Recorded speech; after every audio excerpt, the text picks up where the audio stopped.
Welcome to my channel. I am Gaurav Chaudhary. Channel name is the golden era. बच्चों, आज हम लोग देखने जा रहे हैं रीशेपिंग इंडियाज पॉलिटिकल फॉर्मेशन का part number 2। Part number first में हमने देखा कि 1192 में the second battle of Tarain होता है। उस तराइन के मैदान में पृथ्वीराज चौहान की डेथ हो जाती है। उसके बाद मोहम्मद गौरी है, वो उसका जो मेन टारगेट था कि वो इंडिया के अंदर आएगा, इंडिया के अंदर लूटपाट करेगा और वापस है वो अपने कंट्री चला जाएगा। और जब वो यहाँ से गया तो अब इंडिया का जो राजा था उसकी तो डेथ हो जाती है, दिल्ली के अंदर जो मेन जो हेड होता है उसकी डेथ हो जाती है। तो उसका एक गुलाम होता है कुतुबुद्दीन ऐबक, उसको वो दिल्ली की सत्ता दे देता है और खुद है वो अपने कंट्री गौर चला जाता है, जिस एरिया में वो रहता था। इस टाइम पीरियड से लगा के और 1206 तक कुतुबुद्दीन ऐबक है वो सिर्फ इसके कंट्रोल में रह के ही काम करता है। वो मोहम्मद गौरी के कंट्रोल में रह के काम करता है और टाइम टाइम पे वो उसके जो कोर्ट लगता है उस कोर्ट में जाके और अटेंडेंस लगाता है और टैक्स वगैरह है वो उसको दे देता है। लेकिन जैसे इसकी डेथ होती है मोहम्मद गौरी की, तो कुतुबुद्दीन ऐबक है वो खुद को एक इंडिपेंडेंट सुल्तान डिक्लेयर कर देता है। और इस टाइम पीरियड के बाद दिल्ली के अंदर जितने भी सुल्तान आए 1206 से लगा के और 1526 द बैटल ऑफ पानीपत तक का जो टाइम पीरियड है उसको हम लोग दिल्ली सुल्तानेट के नाम से जानते हैं। इस टाइम पीरियड को दिल्ली सुल्तानेट के नाम से जानने के पीछे का रीज़न है कि जो दिल्ली सुल्तानेट के टाइम पीरियड के अंदर जितने भी किंगडम आए, जितने भी किंग आए, उनका रिलेशन टर्किक या फिर अफगान से था। या तो वो तुर्किक थे या फिर वो अफगानी थे। और वहाँ पर जो हेड होता है, पॉलिटिकल जो हेड होता है, उसको सुल्तान के नाम से जाना जाता था। इसीलिए इस पूरे टाइम पीरियड को हम लोग दिल्ली सुल्तान के नाम से जानेंगे। अब ये जो दिल्ली सुल्तानेट डायनेस्टी थी, इसको टोटल 5 पार्ट में हम लोग डिवाइड कर सकते हैं। मामलक या slave dynasty, Khalji dynasty, Tughlaq dynasty, सेठ डायनेस्टी या फिर लोधी डायनेस्टी। इसको मामलक या स्लेव डायनेस्टी इसलिए भी बोला जाता है क्योंकि ये जो सुल्तान थे ये गुलाम थे, वहाँ किसी न किसी के गुलाम थे, इसलिए इनको हम लोग मामलक या स्लेव डायनेस्टी के नाम से भी जाना जाता है। इसका एक और नाम है इल्बरी डायनेस्टी, यानी कुतुबुद्दीन ऐबक को छोड़ के जितने भी बाद के जो सुल्तान थे स्लेव डायनेस्टी के अंदर, वो सब इल्बरी वंश से बिलोंग करते थे, तो इसका एक नाम इल्बरी भी है। मामलक डायनेस्टी की जो शुरुआत थी वो 1206 से लगा के और 1290 तक का जो चलती है। 1290 के बाद क्या होता है कि शमसुद्दीन ट्यूमर्स होता है, उसको जलालुद्दीन खिलजी है वो उसका वध कर देता है और एक नई डायनेस्टी इस्टेब्लिश करता है जिसका नाम होता है खिलजी डायनेस्टी। खिलजी डायनेस्टी की शुरुआत होती है 1290 से लगा के और 1320 तक। Known for expansions under Alauddin Khilji. Jalaluddin Khilji के बाद उसका जो नेफ्यू होता है जिसका नाम है अलाउद्दीन खिलजी। अलाउद्दीन खिलजी है वो अपने चाचा जलालुद्दीन खिलजी को मार के और राजा बन जाता है, उसकी जगह पे वो खुद सुल्तान बन जाता है। और उसने सबसे ज़्यादा जो दिल्ली की जो टेरिटरी है उसको एक्सपेंड किया। डायनेस्टी का जो सबसे अंतिम जो सुल्तान होता है उसका नाम होता है मुबारक खिलजी, और खिलजी डायनेस्टी है वो पूरी तरीके से ख़त्म हो जाती है। उसके बाद नेक्स्ट है वो 1320 के अंदर एक नई डायनेस्टी आती है दिल्ली के अंदर जिसको हम लोग तुगलक डायनेस्टी के नाम से जानते हैं। ये कब तक चलती है? ये 1414 तक चलती है। उसके बाद है वो सेठ डायनेस्टी आ जाती है, द लॉन्गेस्ट रूलिंग डायनेस्टी। यानी हम लोग जो ये 5 डायनेस्टी देख रहे हैं उसमें जो मेजर तुगलक डायनेस्टी है इसने सबसे ज़्यादा टाइम तक दिल्ली पे राज किया, reaching its peak under Mohammad bin Tughlaq. और तुगलक डायनेस्टी के अंदर जब मोहम्मद बिन तुगलक सुल्तान था तो इसने सबसे ज़्यादा अपनी बाउंड्री को एक्सपेंड किया। सेठ dynasty ruled a shorter period following the Tughlaqs. ये तुगलक डायनेस्टी से इन्होंने कम रूल किया, यानी 1414 से लगाकर 1451 तक इन्होंने रूल किया था। उसके नेक्स्ट आता है 1451 में लोधी डायनेस्टी, और लोधी डायनेस्टी है वो कब तक चलती है? 1526 तक चलती है। और 1526 के अंदर 21 अप्रैल और 1526 में the first battle of Panipat होता है। उस लड़ाई के अंदर दिल्ली सुल्तानेट का जो पीरियड होता है वो और हो जाता है। The sultanate controlled many part of northern India. Delhi sultanate का टाइम पीरियड था, उसमें इन्होंने नॉर्थ इंडिया की मोस्ट ऑफ द पार्ट को इन्होंने अपने कंट्रोल में रखा। Some powerful kingdoms resisted its expansion. Delhi sultanate ने जो अपनी बाउंड्री को एक्सपेंड किया था, इनके एक्सपेंशन को रोका था। जिन्होंने विरोध किया उसमें फर्स्ट हमने देखा गंग डायनेस्टी है, सेकंड है होयसल डायनेस्टी और थर्ड है वो राजस्थान के राजपूत राजा है, वो इनका विरोध करते हैं, इनके एक्सपेंशन को रोकते हैं। During this period the city of Delhi gain great political importance.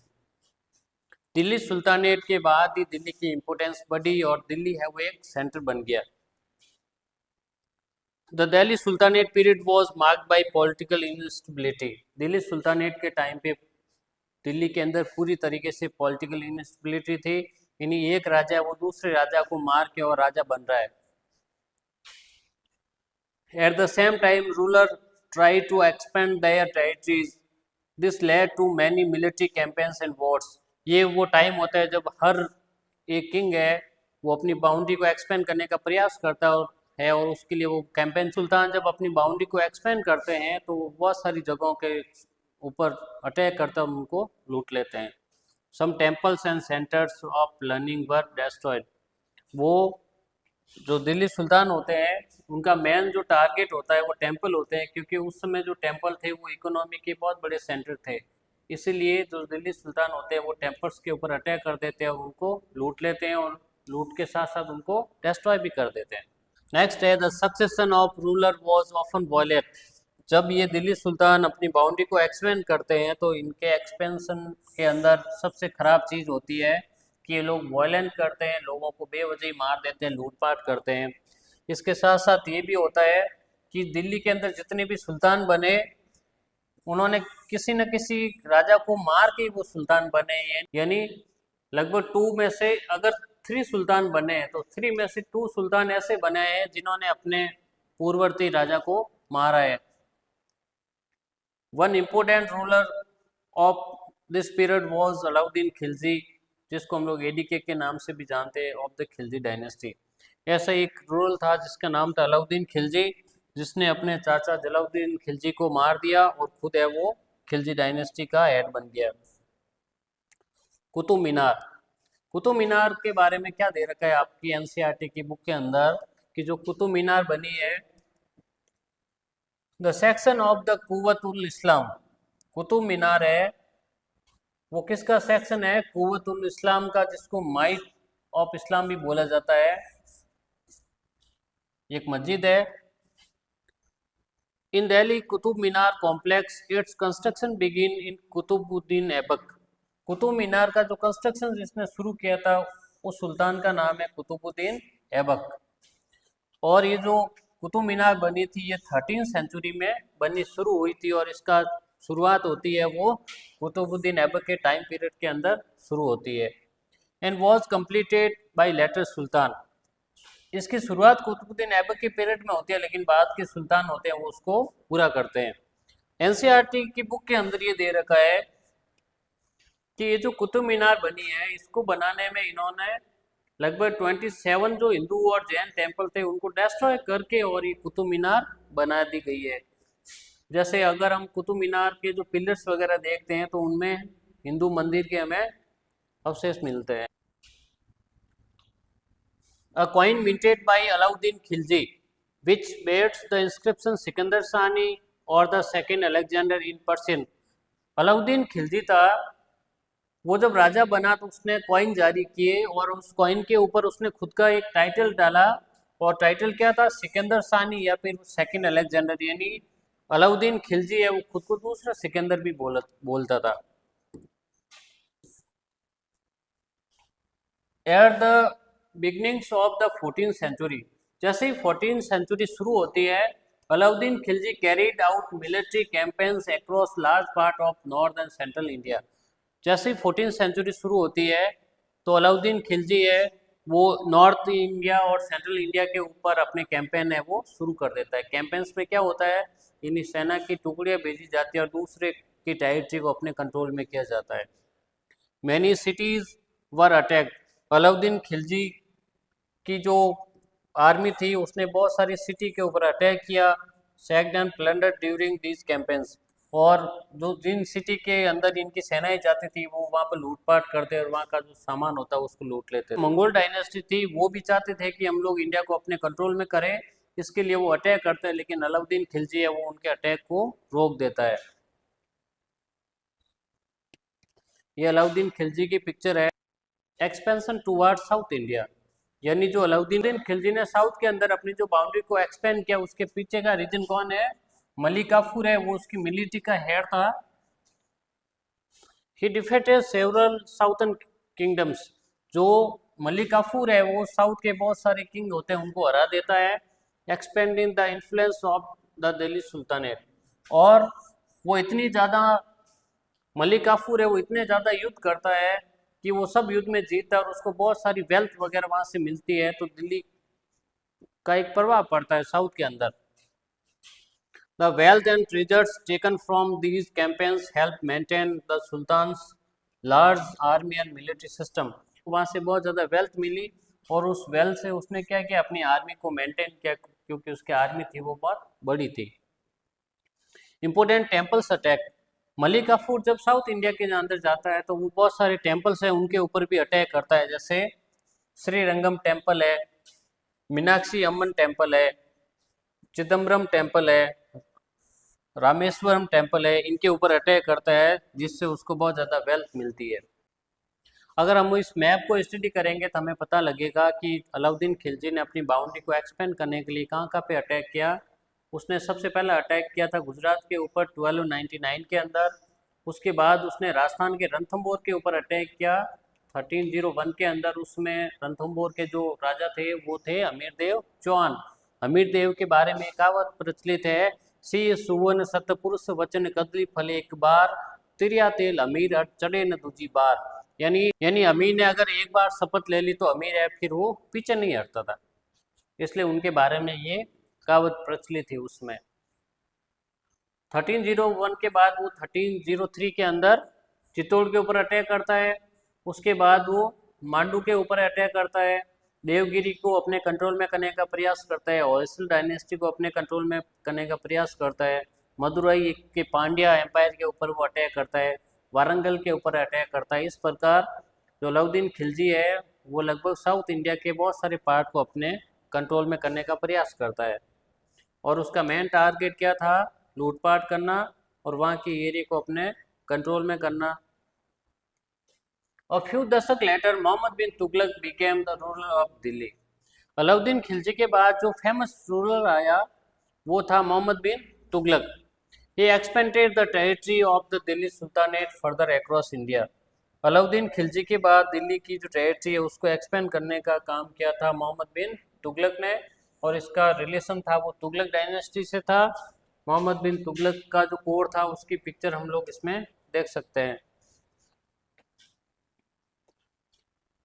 For the first time since the Maurya empire most of the Indian subcontinent came one ruler, पहली बार ऐसा हुआ कि मौर्य डायनेस्टी के बाद इंडिया के किसी राजा के पास में इतना बड़ा एम्पायर आया, और ये किसने किया ये काम, मोहम्मद बिन तुगलक ने किया। मौर्य डायनेस्टी के टाइम पे इंडिया की जो बाउंड्री थी वो बहुत ज़्यादा एक्सपेंड हो रखी थी। सेकेंड, जब मोहम्मद बिन तुगलक इंडिया का सुल्तान बना तब उसने अपनी टेरिटरी के अंदर बहुत सारा एरिया है वो कैप्चर कर लिया था। This made the Delhi sultanate very powerful during his rain, और मोहम्मद बिन तुगलक के टाइम पे तो दिल्ली सुल्तानेट थी वो बहुत ज़्यादा पावरफुल हो गई थी। However, this domains did not last long, लेकिन ये है वो ज़्यादा टाइम तक नहीं चला। Mohammad bin Tughlaq had many ambitions plans and ideas, Mohammad bin Tughlaq के पास में बहुत सारे प्लान्स और आइडियाज थे।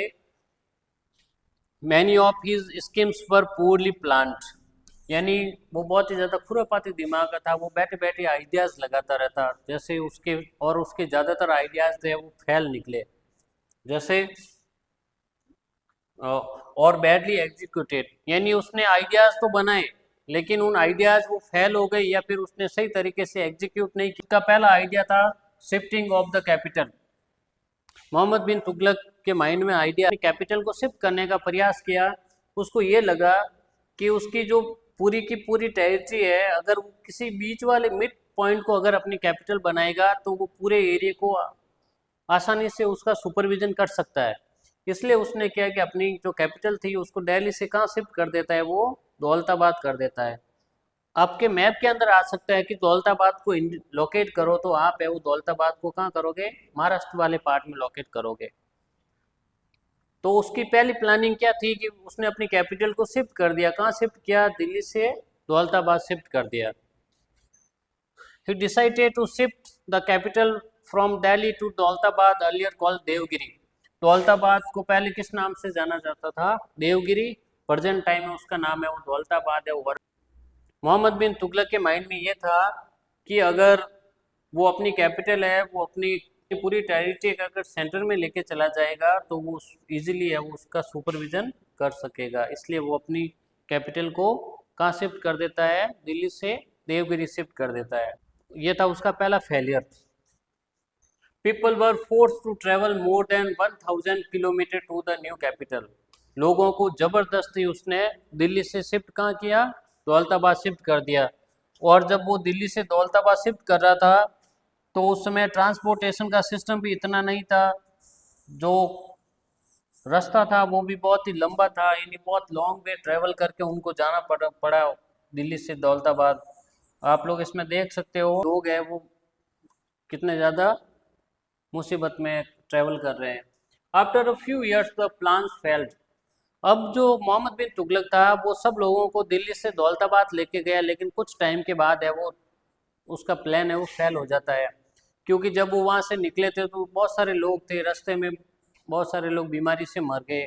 जब दौलताबाद गया तो दौलताबाद के अंदर जो वाटर की सप्लाई थी वो शॉर्ट थी, यानी भरपूर मात्रा में वहाँ पर पानी नहीं था। बारिश होती थी वो कभी कभी होती थी, तो इसलिए उसका जो प्लान था वो पूरी तरीके से फेल हो गया। लोग थे वो बीमारी से ग्रसित हो गए। वो transfers caused great hardship and loss of life, यानी जब उसने अपनी कैपिटल को दिल्ली से दौलताबाद शिफ्ट किया तो उसमें बहुत सारे लोग थे वो मर गए थे, उनको बहुत ज़्यादा मुसीबत आई, जिसकी वजह से बहुत सारे लोग हैं वो बीच रास्ते में ही मर गए। According to some historical sources, ऐसे बहुत सारे हिस्टोरिकल सोर्सेज मिलते हैं कि लोग हैं वो पानी से मर गए, कुछ लोग हैं वो बीमार हो गए थे। नेक्स्ट उसका जो फेलियर प्लान था वो था इंट्रोडक्शन ऑफ टोकन करेंसी, यानी उसने बहुत सारे आइडियाज लगाए। जैसे प्रेजेंट टाइम में हम जो कॉइन होता है उस कॉइन की मार्केट वैल्यू है और उसकी जो रियल मटेरियल की वैल्यू है वो कम रहती है, यानी मटेरियल की वैल्यू कम रहती है और उसकी मार्केट में वैल्यू है वो ज़्यादा रहती है। तो उसने मॉडर्न करेंसी, अब जो हम लोग मॉडर्न करेंसी चलाते हैं वो मोहम्मद बिन तुगलक ने बहुत साल पहले उसको यूज कर लिया था, लेकिन उस समय वो फेल हो गया उसका जो प्लान था। These coins were given the same value as silver और गोल्ड कॉइन्स, यानी मोहम्मद बिन तुगलक ने एक आदेश जारी किया। उस आदेश में क्या था कि जो गोल्ड के जो कॉइन है, उस समय जो कॉइन होते थे उसको टका बोला जाता, तो उसने एक आदेश जारी किया कि लोगों के पास अगर गोल्ड के कॉइन है और सिल्वर के कॉइन है उनकी वैल्यू और कॉपर की वैल्यू है वो बराबर है। तो अब अगर गोल्ड और सिल्वर के बराबर अगर कॉपर की वैल्यू हो जाएगी तो लोगों को कंफ्यूज हो जाएगी कि क्या ले और कौन, तो ट्रेड के अंदर डिफिकल्टीज आनी शुरू हो गई थी। These ideas was advance for its time. Mohammad bin Tughlaq के जो आइडियाज थे वो टाइम से आगे के आइडियाज उसने लगाए थे। जैसे हम लोग मॉडर्न करेंसी यूज करते हैं, उसमें क्या होता है कि अगर 1 रुपीज़ का कॉइन है तो उसको बनाने में हमें कितना 50 या फिर 60 पैसा ही आना चाहिए। However it created confusion in trade. इस प्रकार उसने जब लोगों को आदेश दिया कि गोल्ड के कॉइन और सिल्वर के कॉइन और कॉपर के कॉइन है उनकी इक्वल वैल्यू है, तो लोगों को कन्फ्यूजन हो गई ट्रेड के अंदर। Many people begin counter fitting copper coins. बहुत सारे लोग थे उन्होंने जाली कॉपर के कॉइन बनाने शुरू कर दिए। लोगों को जब ये लगा कि कॉपर के कॉइन है, सिल्वर के कॉइन है और गोल्ड के कॉइन है, सबकी इक्वल वैल्यू हो गई है, तो कुछ लोग थे उन्होंने जाली कॉपर के कॉइन अपने घर पे टैक्सटाइल लगा ली और कॉपर के कॉइन बनाने उन्होंने शुरू कर दिए। और उसमें